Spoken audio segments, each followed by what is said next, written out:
There is a place in the North Atlantic where the ocean never truly rests.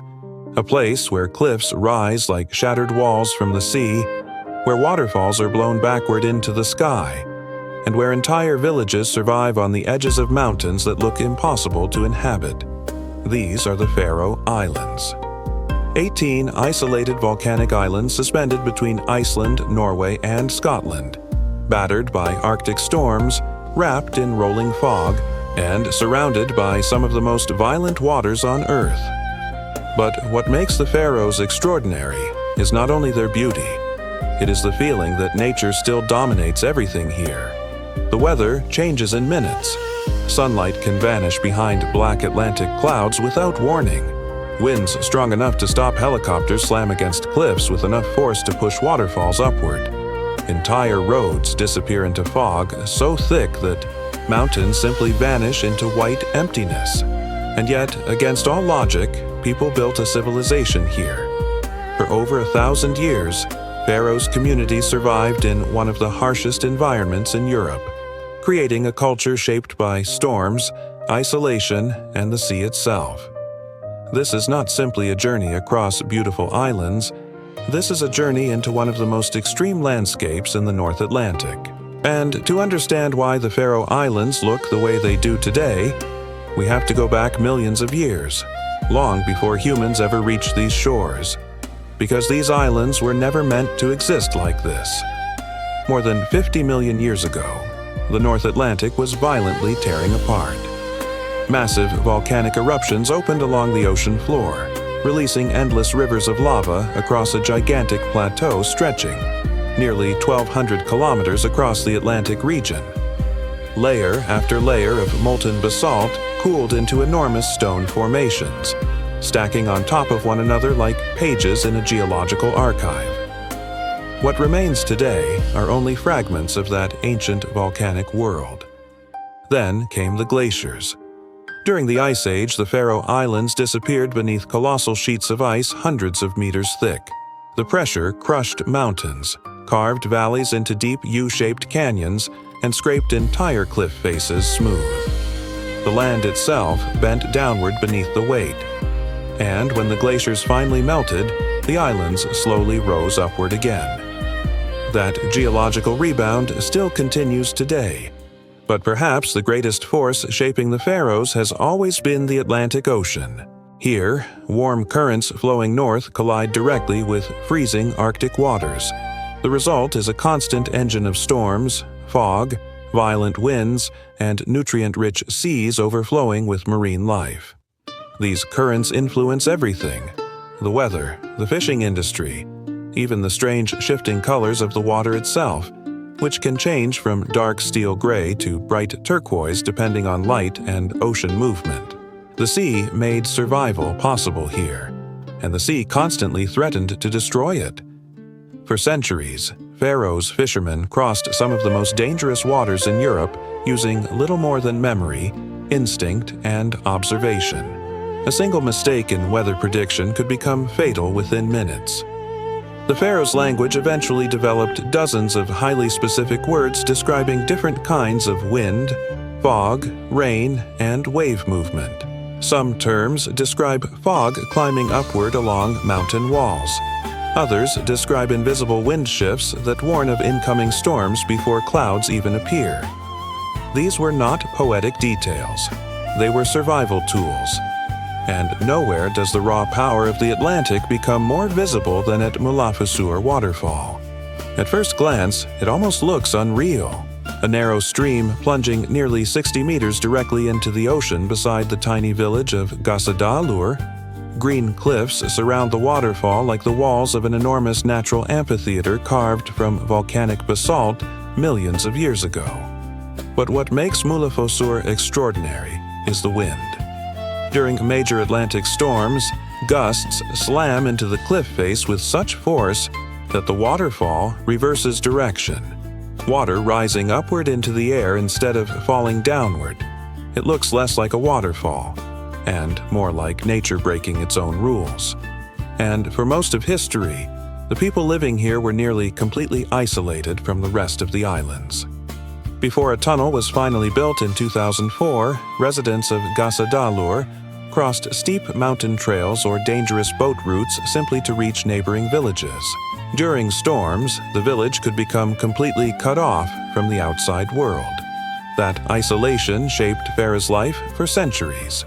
Tiny communities developed inside narrow fjords and along remote coastlines, separated by cliffs, ocean currents, and mountains too steep to cross easily.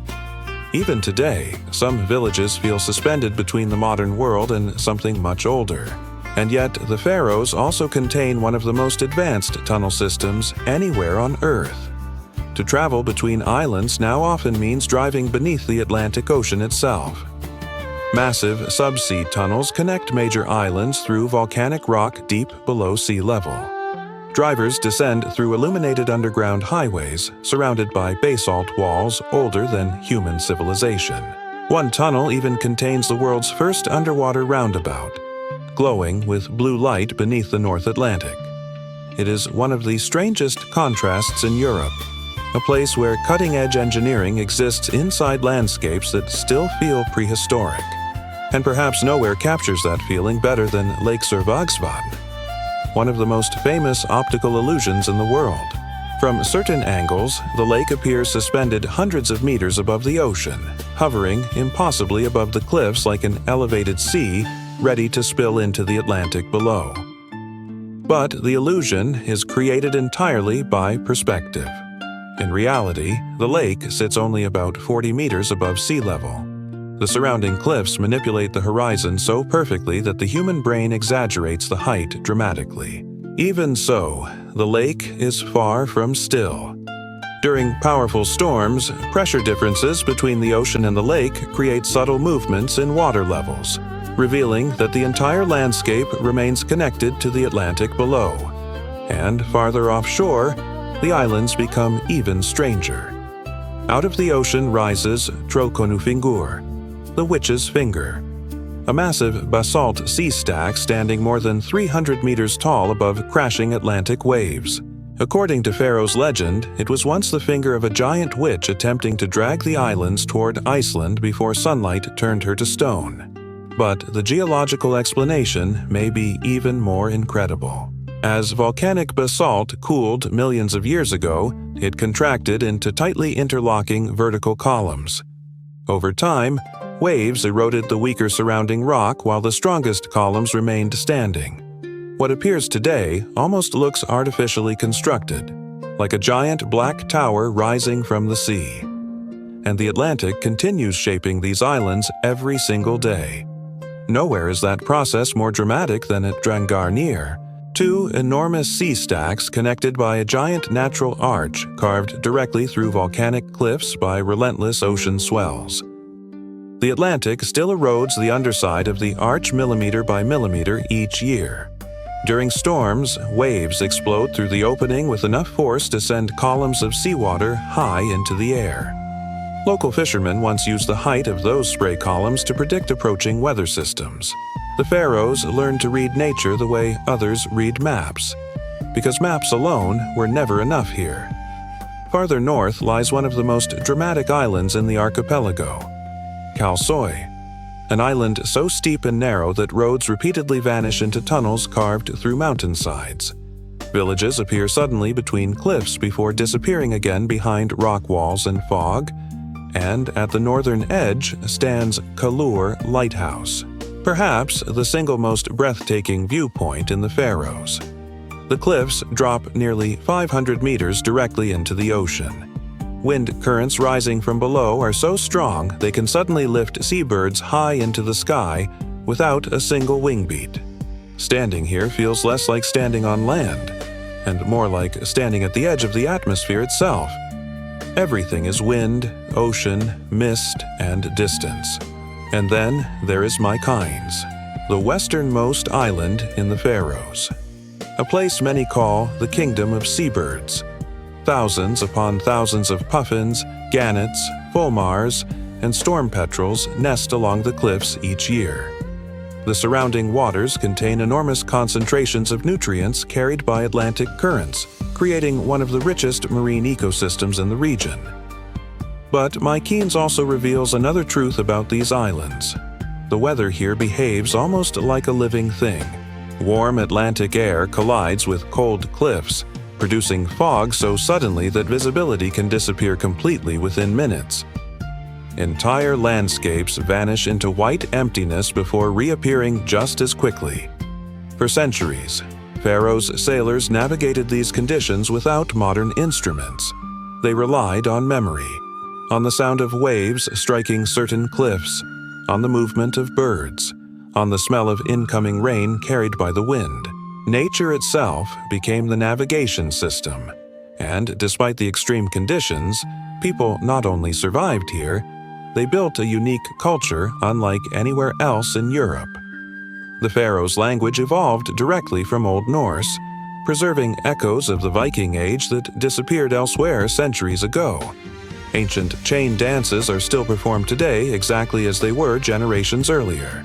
Long lines of people linking arms while chanting medieval ballads without instruments. The connection to tradition remains visible everywhere. Turfa-roofed houses blend into green hillsides. Sheep roam across volcanic cliffs in numbers nearly double the human population. Families still gather during long winter evenings around warm kitchens filled with coffee, conversation, knitting, and storytelling while storms rage outside. Because winter transforms the Faroes completely. Summer here feels endless.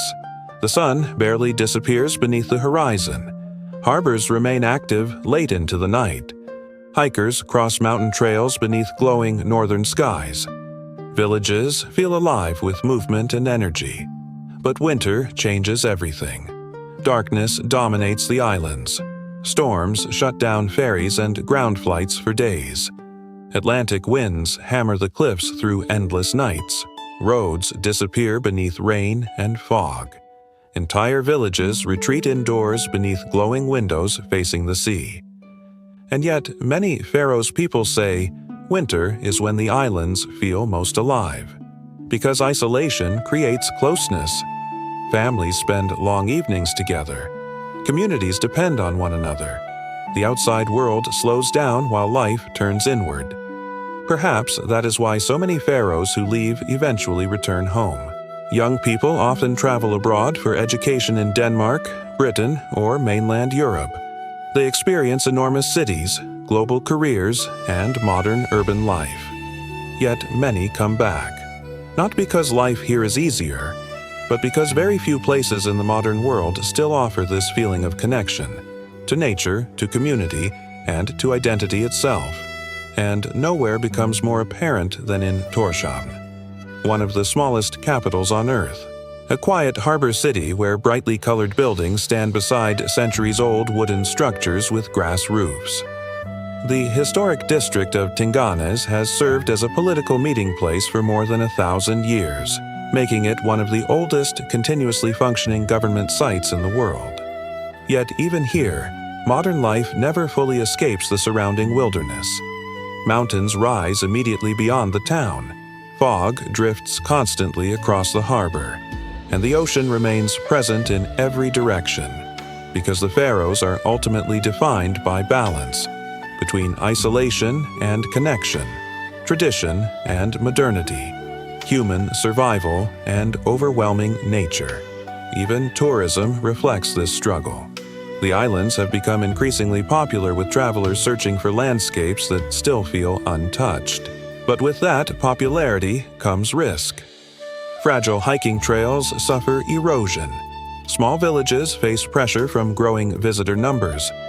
So the Faroes created an unusual solution. Each year, certain tourist areas temporarily close while volunteers from around the world help repair trails and protect the environment. Because preserving the islands matters more than exploiting them. And perhaps that is the real reason the Faroes feel so different from many modern destinations. They were never redesigned for tourism. They remain authentic, raw, wild, unpredictable. These are islands where waterfalls can rise upward into storm winds, where giant sea cliffs collapse into the Atlantic without warning, where fog erases entire mountains, and where people continue living on landscapes shaped by volcanoes, glaciers, and the sea itself. The Faroe Islands are not extreme simply because they are dangerous. They are extreme because they reveal what the natural world still looks like when humans never fully conquered it. And standing here at the edge of the North Atlantic, surrounded by wind, cliffs, and endless ocean, it becomes clear why these islands leave such a powerful mark on everyone who visits. Because this is not simply one of the most beautiful places in Europe. It is one of the last places where nature still feels completely in control.